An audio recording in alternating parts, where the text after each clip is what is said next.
I mean, Ireland's kind of like this little island, kind of like sort of in the middle of the Atlantic, and it's kind of like it's always bombarded with rain and crazy weather. But I think the people here are super social and super candid, and they're really really nice people altogether.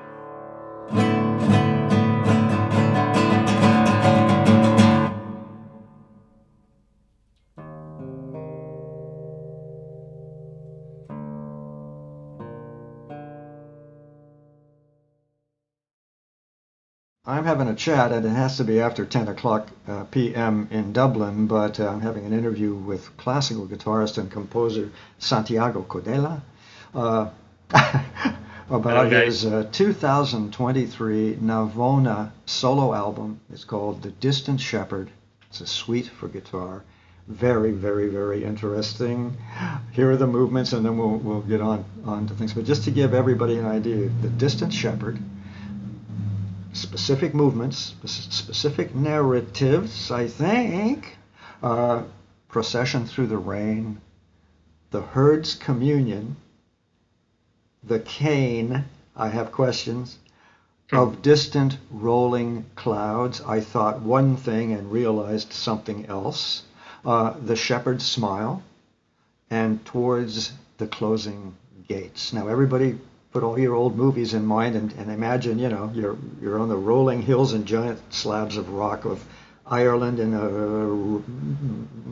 in the usual nasty weather situation. You're the shepherd, you have your cane, and you are getting ready to herd the sheep into shelter for the evening, if I understand the suite in a general sort of way. Santiago Codella, award-winning guitarist and composer, I think I mentioned that. Your works explore various aspects, and we're going to go there, aspects of sound and harmony, adventuring intensely. This is going to drive everybody crazy. Intensely, except maybe I'm the only one, but anyway, you venture intensely into areas of isorhythms, metric modulation, and chord harmonization. I read that after I listened, so I have no idea whether I got anywhere close to understanding what you're up to there, and you will tell it all to us, of course. You won first prize gold medal at the 125th edition of the, tell me how it was, but I want to say Faicecelli, but that couldn't possibly be Italian, it's Irish. What is that? It's Faicecoil. Faicecoil, Ireland's largest classical music competition in the category of senior classical guitar. Let's see, you've completed your bachelor's degree. Help, I forgot. Where? At Trinity? No, that was your master's degree of music and media technologies. That put up some radar when I read that about that degree. Red flags. Well, not red. It just, the radar went up because I was, I am expecting and did receive I don't know what, but something about media technologies makes me understand it's going to be really interesting. That's what I was trying to say. Let's see, give me the bachelor's degree.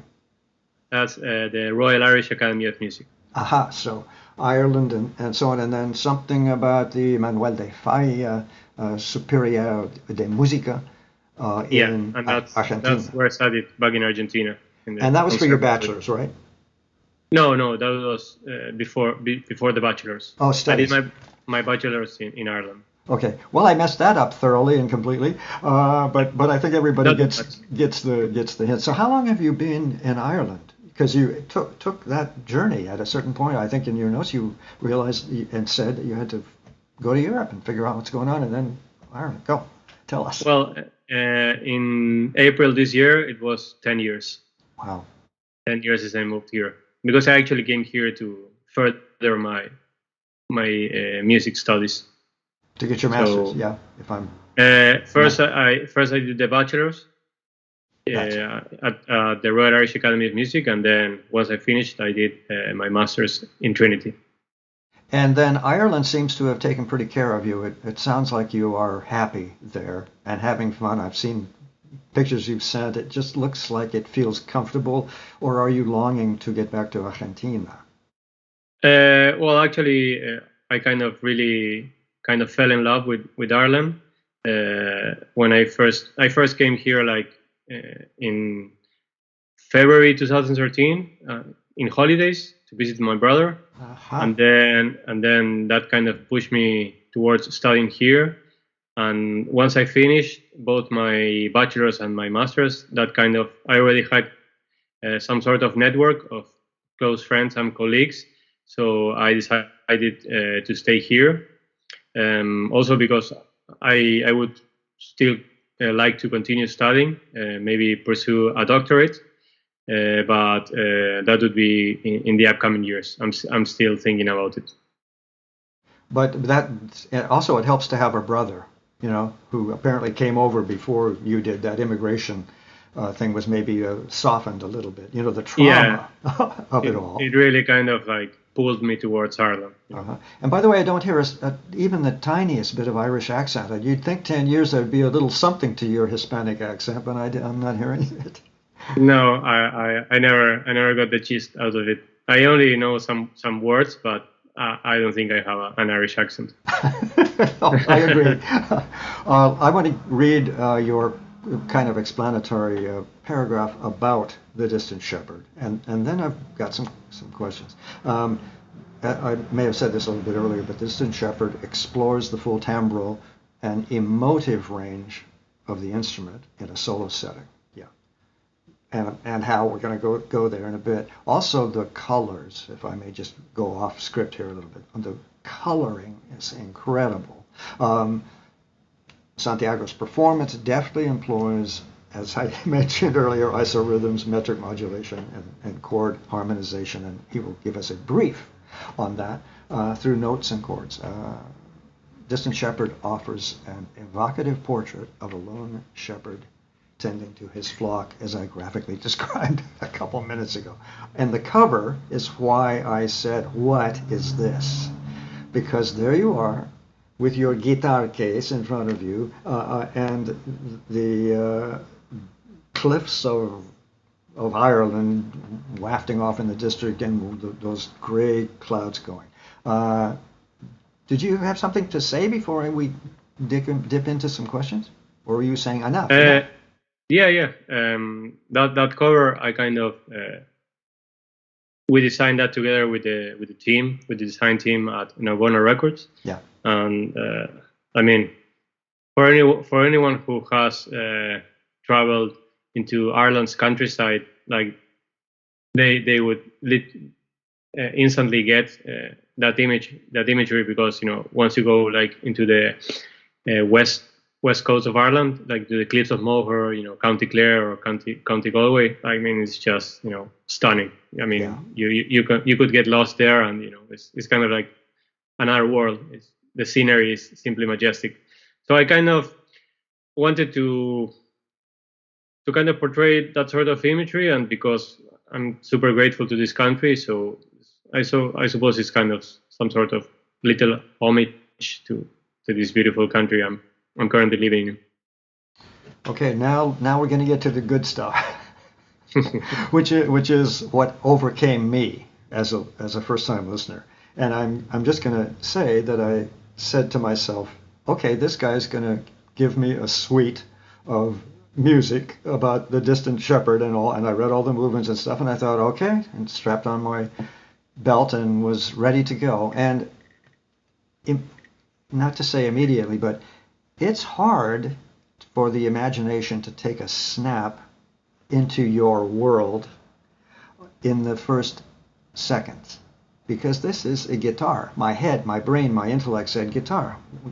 What? How? What? What's the meaning of these movements? And then, bam, you got me. And we're gonna talk about that. But I want to ask this kind of cornball romantic question. The imagery is so powerful and the narrative is so fascinating from what I took away anyway, and you're going to help us figure out how close I was or not, was this imagery in my mind about you seeing the cover. I'm seeing you hunkered down, the mists are pouring around you, you're playing under a hood or a tent or something. In other words, getting into the moment, as theater people would say. Is that just a fantasy, or did you do the whole thing from the apartment?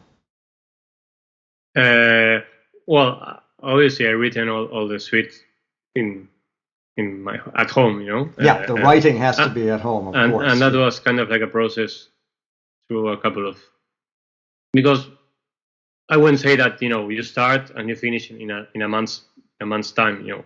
Sometimes you start, you kind of like abandon it for a while, and then you come back. Life happens, and there's always something that's pending, or maybe sometimes you're not in the right mood. But that would have taken me around 2 to 3 months to write it, and obviously then you have to practice it so that you can actually Sure. Play what you've written. But yeah, I mean, I recorded that in a studio here in Ireland, which I rented myself. I did all the recording and all the editing. That was exactly my next question. Let's go there, but because what I have in my notes here is the quality of sound on this album, as I told you, the intimacy of the miking, the clarity of the ambient sound around, which is tricky, I have a feeling. I'm not an acoustician, but if you got to get that exactly right for the reality of the sound of the instrument to come to the audience. Go, give me that whole thing. So, well, I want to kind of go into kind of like the masters part. Why did I study the masters? And that will kind of like connect with your question. Basically, once I finished my bachelor's in performance, I kind of decided that, okay, I like performing, but I also would like to kind of like write my own stuff, and I would like to be able to produce my own music. So instead of pursuing another kind of like performance degree, like a master's in performance, I said, I think I will shift towards composition and producing. That's why I did my master's in music and media tech, because I wanted to have control over the recording process and the creative process, so that I would be able to handle my own times at my own pace and not having to be stressed because I paid a recording studio and then my time is running out. So having studied, one of the subjects was obviously music production. So that was really interesting for me, knowing about recording setup, mic setup, which sort of microphones used and stuff like that. And in the past, I already did kind of like smaller pieces. So that kind of served as a build up to recording this piece. So in this case, I rented a studio, and then I did all the recording and then all the editing, just making sure that I selected the best takes and, connected them so there were no evident cuts, and, all the stuff music producers do. But then for the mixing and mastering, I decided to outsource that, because I believe that always bringing in a fresh pair of ears is good, because obviously if you kind of try to undertake all the tasks, you're going to be biased, Absolutely, because the process, you know what's missing, or maybe you think that something is good, but maybe you're missing something that other fresh pair of ears will definitely give you.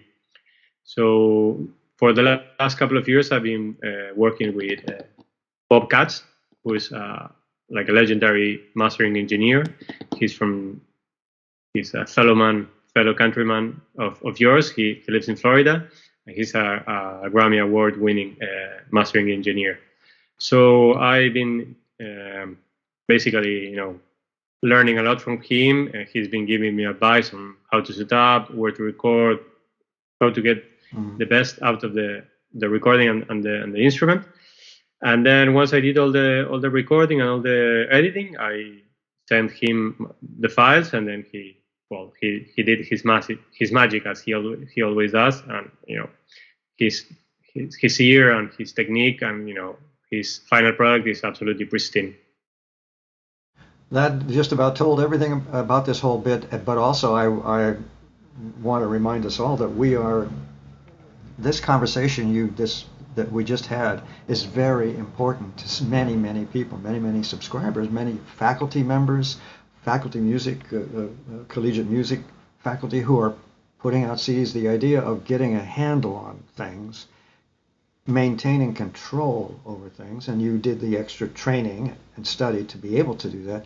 And then, as you point out very, very importantly, intelligently passing it on, saying, okay. Yeah, this is as far as I can get. now I'm gonna let the adults do the good stuff. There you go. That's exactly the right formula. Well done. And we'll ask if there's anything coming up in a bit. So you answered that question about the quality of sound. I had no clue, of course, that it was you, and then of course some of the greatest. It's probably on the CD somewhere, but one of the greatest master editors. No wonder. Anyway, the sound is just superb, especially for all. And I'm going to get to a question that I may have trouble with. For all the detail, especially and what I mean is not only the technical detail, but the color detail.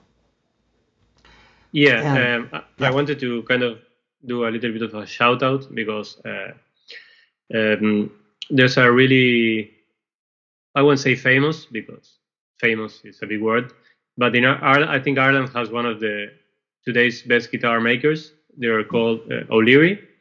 They're from Carlow, and ever since I studied at the academy, I've been using their guitars, and their guitars, they kind of like, they capture every detail, you know. So it has a good side and a bad side.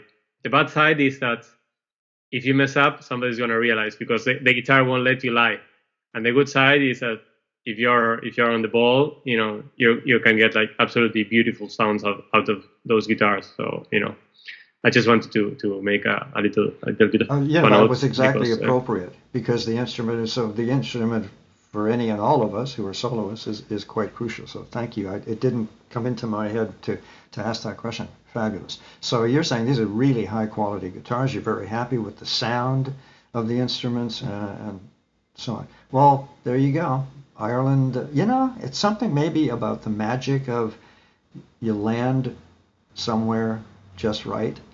Sounds like Ireland is where they're going to bury you, if I may say so. I mean, Ireland's kind of like this little island, kind of like sort of in the middle of the Atlantic, and it's kind of like it's always bombarded with rain and, you know, crazy weather. But I think the people here are super social and super candid, and they're really nice people altogether. You know, because of the character, I hope I get this right without making a fool of myself, but there is an Argentinian, there is a Latino, there is an Hispanic flavor to this CD. It's just part of your character. I presume that you're there in the midst, but there is that part of your history and your character. So I wanted to ask you a little bit about styles, because I have a question somewhere down here about improv. I know there's no improv here, but improv as part of a process, because I keep thinking from what I'm hearing you would meditatively improv for quite a while, let's say on a particular movement or figure or stretch, and then later sort it out and notate. Well, now I know the sorted out part is absolutely who you are. You know, as a composer, everything is thoroughly sorted out. So I want to ask you about styles of playing, because what I heard as an amateur enthusiast were styles, did I not, maybe Spanish, certain, you know what I mean, dance form styles, the rhythms and that are so strict. Am I anywhere close to that, any understanding what I heard? No, definitely. Coming back to the improv part, I usually write music. You know, it's a combination between, you know, writing down the notes on idea, and also, you know, fiddling around in the instrument and, you know, finding ideas that make sense. Whatever makes sense, I kind of write it down, and whatever doesn't make sense, I kind of discard it. So I try to combine. This is kind of like my process. So guitar plus, you know, sitting down, and then yes, I mean, back in Argentina, besides studying classical guitar, I've also always been intrigued by other styles or other genres other than classical. So I remember before maying to Ireland, I used to take some flamenco lessons with some Spanish guitar players. Speaking of complicated meters and very structured and so on, yeah. Yeah, and that's why I asked the question. Yeah. And also, I've been taking some guitar lessons with a very famous jazz guitar player from Argentina, who kind of like taught me a little bit about improvisation and, you know, how to find myself along the fingerboard. So even though I kind of studied classical music or academic music here in Ireland, I've always been captivated by other styles such as flamenco and jazz music because I think they're really, really interesting. So that would lead to another question because, again, two listenings. I'm not sure, but I'm pretty sure. The question is about an arc to the composition of this suite. Slap me around if I'm just crazy, but are these leitmotifs that I'm hearing? In other words, I thought the same tune motif, if you like, that opens the piece, ending the piece. If somewhere in there, am I anywhere close? The tunes. Definitely. What? Yeah, definitely. Damn, I didn't. I didn't have to leave the room. Okay, well. So there's all that structure too. Do I hear you do deliberately repeat what, a couple of tunes, or that one from the opening? It's so haunting. Yeah. It's really haunting. I try to take ideas that are kind of quite characteristic or easy to remember, at least from a sonic point of view, and try to play around with them. Present them within different octaves of the guitar or with different techniques or different tone, maybe closer to the fingerboard or closer to the bridge, just to bring different colors and aspects into the composition and sort of make sense out of the connection between the parts.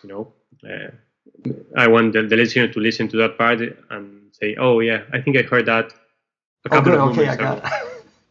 You succeeded. That is a perfect segue for us to just have a look through the movements.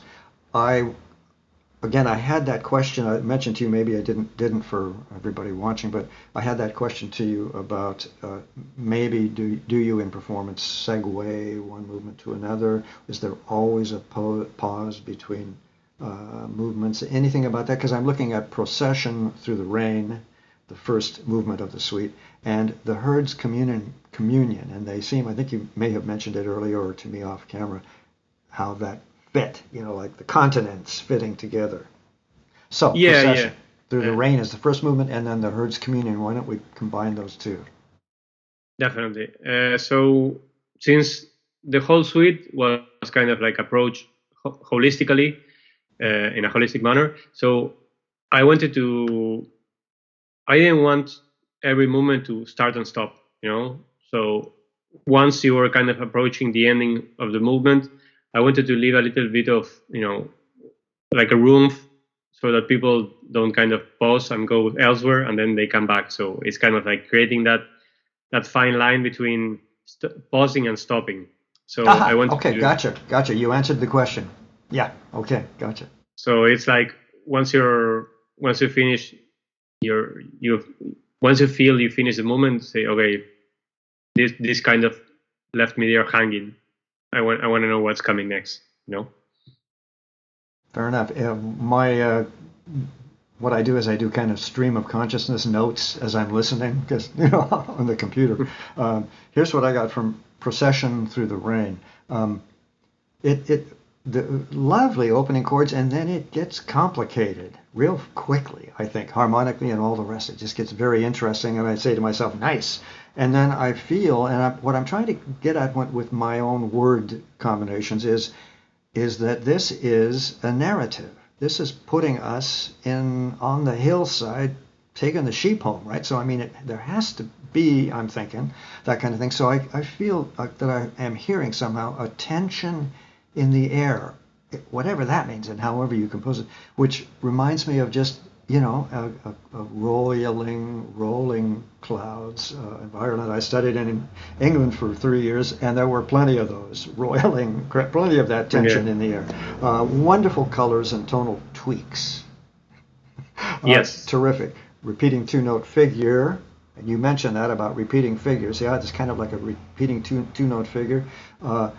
Starts to agitate. And so on. Are those? Yeah. Oh, and then there's one other question. I hope I don't get in trouble. Do you work in quarter tones at all in this movement? I was hearing so close. Yeah.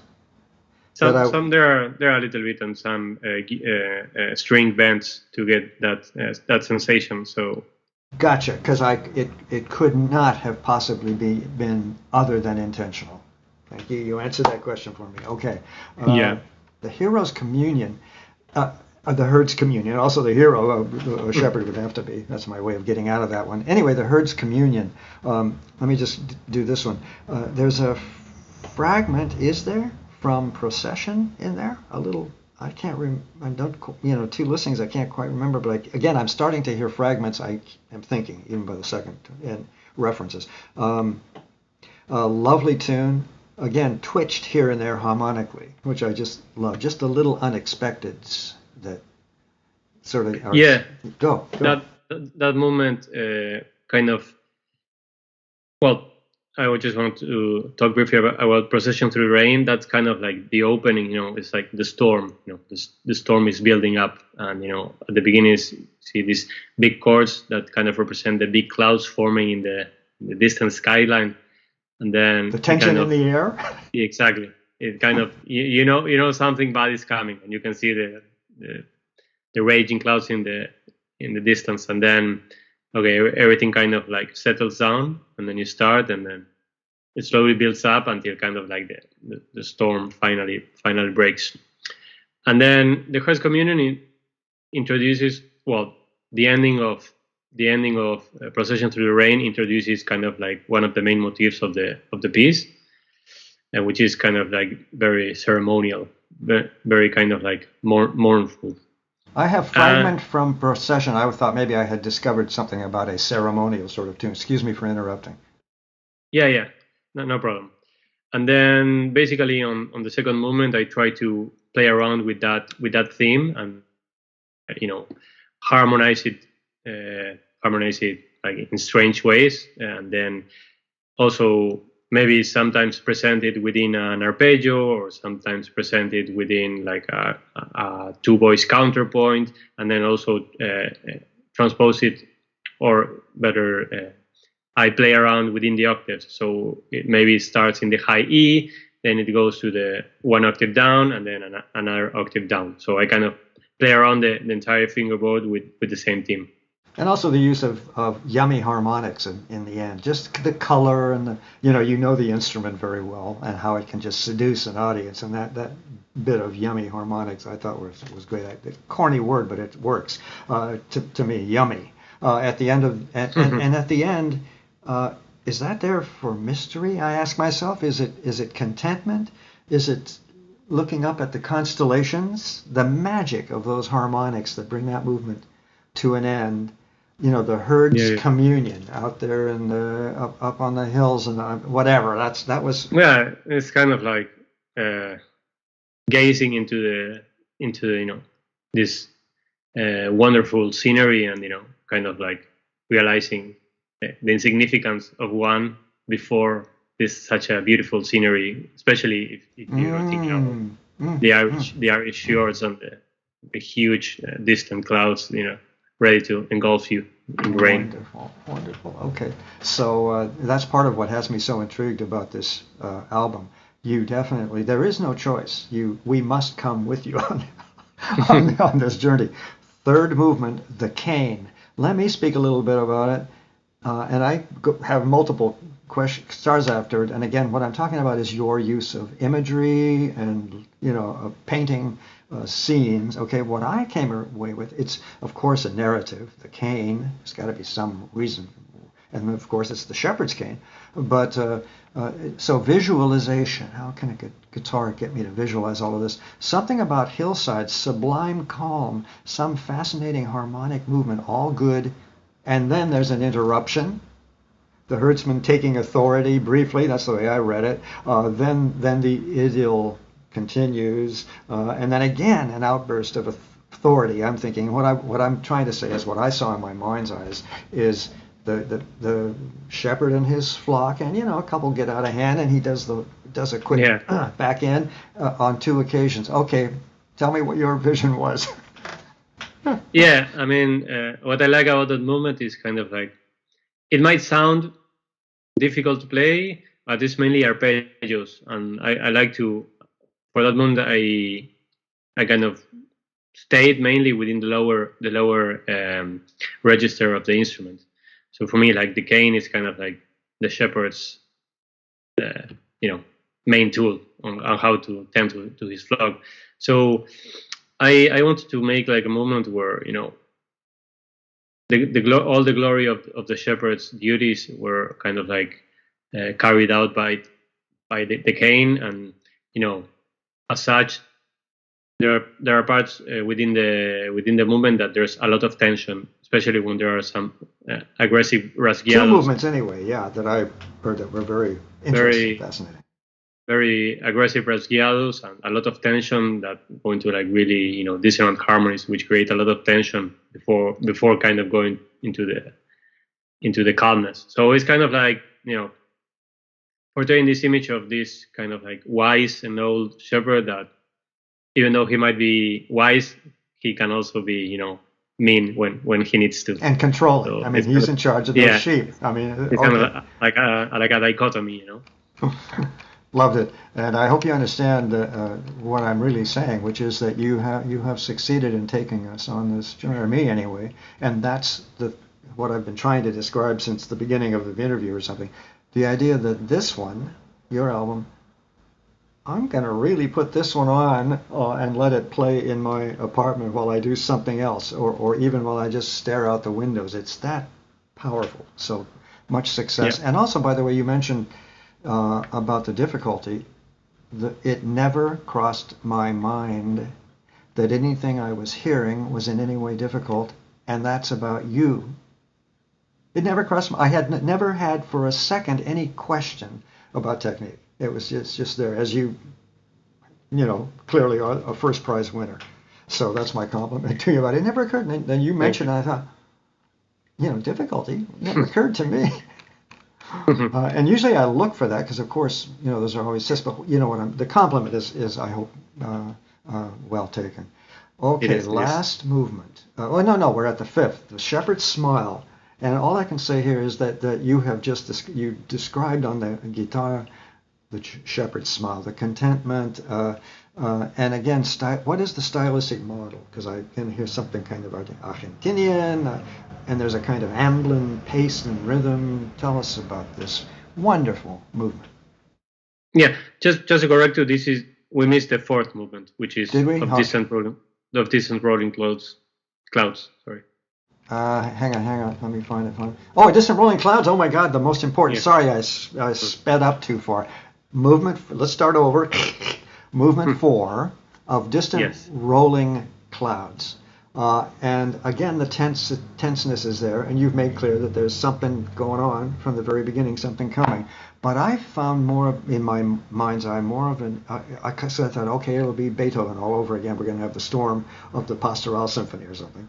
And instead, what I came away with in my mind, having been teased by you so effectively as an imagist, was it's off in the distance.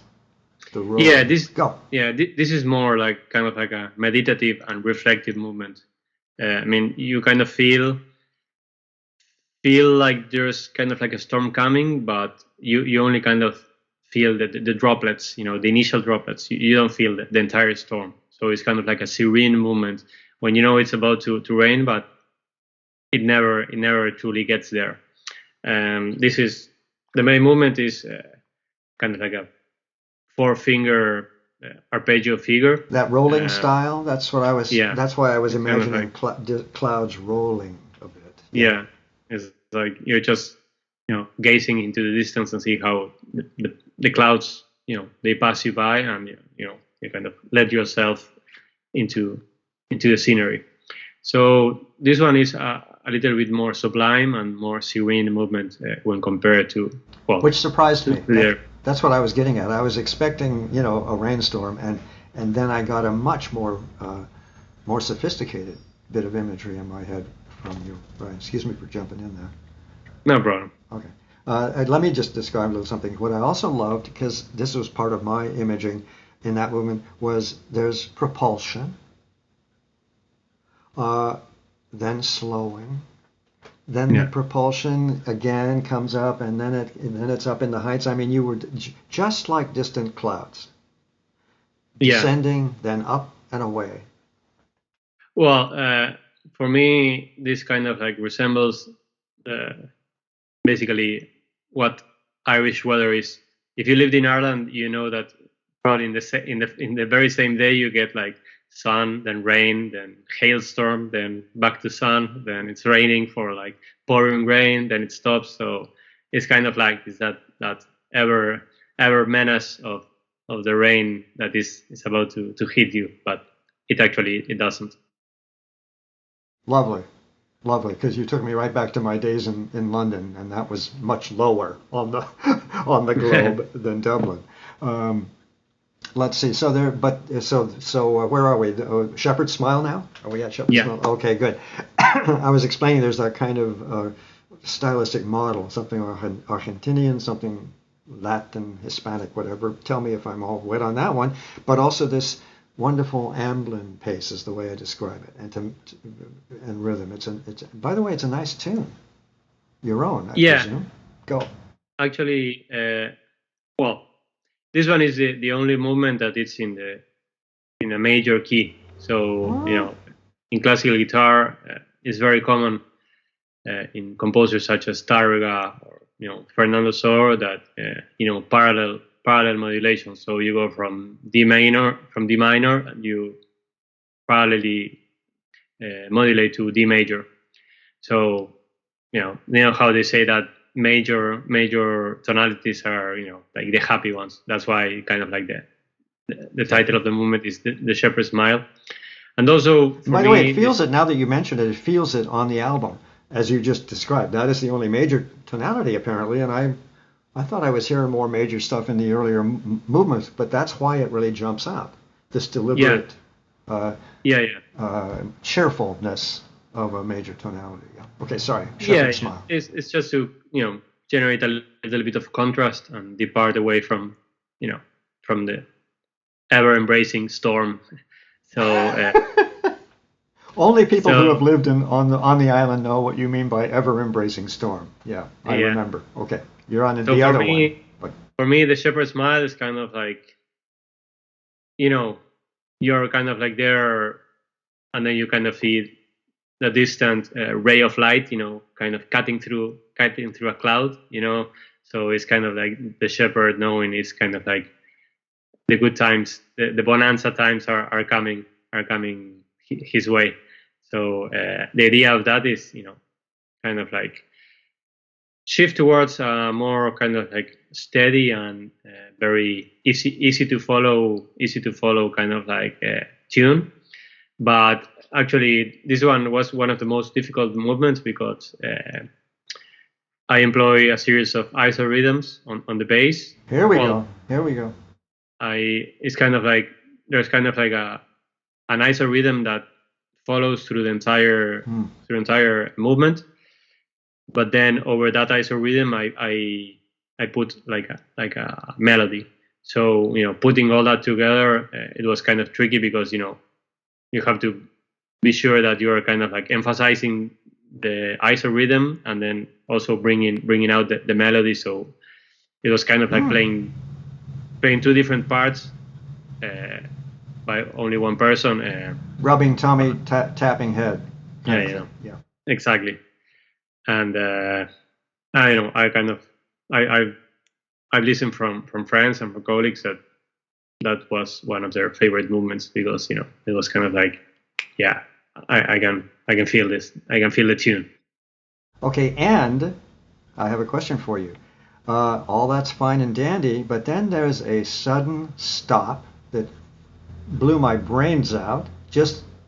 Everything stopped suddenly, quite deliberately, as I'm sure you're going to tell us, for a couple of seconds, just total silence. And then this descending into, I would have taken it to be a minor mood. Okay, descending into this minor mood for a bit. Fascinating, wonderful. Then with a slap, the ambler moves on with a smile. That was the way I read it, because that's that slap on the top of the guitar, I presume, or on the side of it. Yeah, it's kind of like you're kind of anticipating the return to the minor tonality. So within the major movement is kind of like major, a really small passage of a minor tonality, and back to major. So that little passage is kind of like a little glimpse into the future, knowing that for the sixth final movement, we're coming back to the fast-paced minor tonalities. Aha. I agree with you absolutely, totally, because the last movement towards the closing gates, I asked you this corny question about metaphor, I think off camera, but towards the closing gates, and of course it's, on the surface, it's more on the surface than anywhere else. I love subtext, but it's the herdsman, he's the shepherd, and he's taking the flock in for the evening. So towards the closing gates, get them all in the gates so the wolves don't eat them, stuff like that. And then I wanted to ask you, did you create this scene in your head of shepherds putting their sheep in, or did you have some occasions in your walks and stuff to see it, or are you too much of a Dubliner?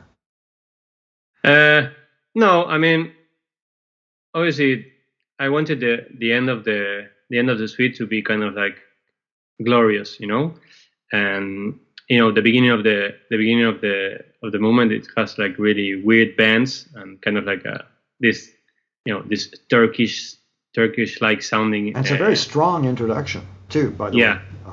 Yeah. So it's kind of like a build up into these arpeggios.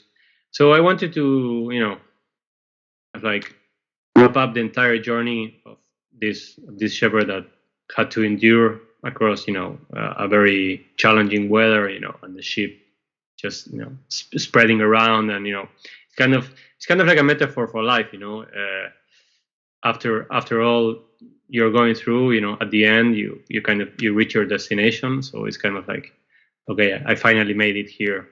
And I think that was, by the way, brilliant, because it just spoke of your own immigration to Ireland.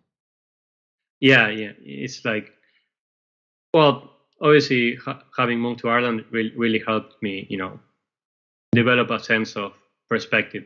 And once you live away from home, you kind of really start to understand how things really work when you step out of your comfort zone. So this is kind of like the wrap up of a journey. In this case, the shepherd is kind of like ensuring that the flock has arrived to its destiny safe and sound. And it's all business. That's what I wrote down. It's all business. Exactly. Somehow you communicate that in your writing. Yeah. And then I don't want to spoil it too much, but towards the end, maybe some would expect a really closing chord, something that kind of like wraps up everything perfectly. But for me, the way I see life is that, or at least this is how I usually feel whenever I finish something, is like I always feel that maybe I could have done something a little bit better. So I always kind of like finish with this bittersweet taste in my mouth, knowing that even though what I did was good, I'm always thinking, okay, but maybe I could have done this a little bit better in this way or that way. I'm kind of like, I want to sound cliche, kind of like I'm a perfectionist, but I believe there's always room for improvement. So yes, I always and with any creative endeavor, if I may say so, my reviews drive me crazy. They take me forever to write, because now I know how important it is, after all these years, to arrange words in a way that captures the imagination and so on, just as you know how to arrange notes for the guitar. I hope I'm not giving anything away, but I can say this about the ending, and it's a very distinct ending. Again, there's a pause, and then there's this postlude, if you will. I love the ending. That's what I wrote there, and I go on a bit. I don't think I'm going to give anything away, except you mentioned, well, I'll say this at my last words, having heard this. I love the mystery of those last bars. If that's bittersweet, there you go. Just in Yeah. time for the fire engine, I think. Maybe he's going off on another street. Let's see. What? Do you have anything burning to tell me more about this album? I think we've pretty much gone over it, but maybe I've missed something big. Well, I just maybe like to say that I got the inspiration to do this piece of music because while I was studying back at the Royal Irish Academy of Music, one of the pieces I learned for my degree was Koyun Baba, which is kind of like a very well-known piece within the classical guitar repertoire. And there's some story that says that Koyun Baba means like a shepherd in Turkish. So for me, this piece was kind of like it was inspired by it, and it has some elements or some resemblances. So that's kind of like why it's kind of called the distant shepherd, because and they kind of everything was connected, because you live in Ireland, you have these beautiful fjords, and the sheep and the shepherds, and everything kind of like connected. Classical guitar, Koyun Baba, Ireland, the distant shepherd. So everything made sense. Absolutely amazing how. Hang on, there goes another big truck. Absolutely amazing how that works, how the creative process works. It's not an accident. Nothing is an accident in terms of the mind and how it functions. And when you are using your mind to create these works of art, it's just amazing to me. You just mentioned probably 4 sub-basements and subtexts that are a whole other interview, but just how this whole thing works is absolutely fascinating. Are you, you know how to do it. Are you getting ready for another project? Well, I always have project in the pipeline. Actually, if I may say so, I'm starting a classical guitar duet with one of my academy colleagues called Oscar, who's also a very talented guitar player, and he also has won the Face Code. Especially, he's kind of like a beast playing back. So we've been doing some recordings, and we're hoping to start creating and writing our own music for this project, and we hope to start gigging soon around Ireland. I think it's a very exciting opportunity, given that there aren't many classical guitar duos here in Ireland, so we're looking forward to that. Nice. Once again, something about Kissed by the Irish. I don't know, but it sounds like you are in heaven. I mean, it sounds like everything's percolating just perfectly for you. What a great chat. I've been kind of anxious to chat with you this morning, working up to our getting together, for all the reasons that I hope we've kind of covered a bit. It's a mesmerizing, a fascinating, a virtuosic, a fully imaginative piece of art in this wonderful suite. The Distant Shepherd, suite for guitar. Thanks, by the way, at the very end, for helping me with the distant part. Wonderful. I'm talking with classical guitarist and composer Santiago Codella in Dublin. Many thanks for staying up late, and it's been great. Wonderful. Fascinating.